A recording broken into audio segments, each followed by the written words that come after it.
Pemirsa, Menteri Energi dan Sumber Daya Mineral (ESDM) Bahlil Lahadalia menyebut Badan Usaha Penyedia Bahan Bakar Minyak (BBM) non-subsidi setuju untuk membeli BBM dari PT Pertamina Persero. Hal tersebut diungkapkan Bahlil saat rapat bersama dengan Pertamina dan Badan Usaha Penyedia BBM swasta.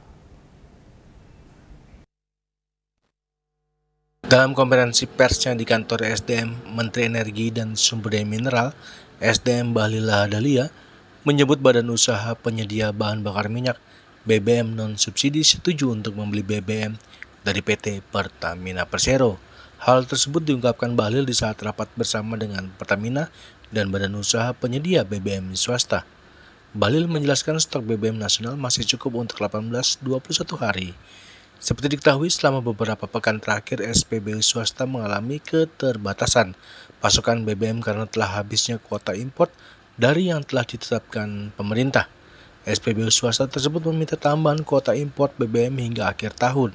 Namun permintaan tersebut impor menurut Bahlil tidak bisa diizinkan karena SPBU swasta tersebut telah mendapatkan kenaikan kuota impor 10% dibandingkan realisasi impor pada 2024. Pertama adalah mereka setuju dan memang harus setuju untuk beli di kolaborasi dengan Pertamina. Syaratnya adalah harus berbasis base fuel ya, artinya belum. Dari Jakarta, Juli Soeharto dan Ketut Sumadiasa melaporkan.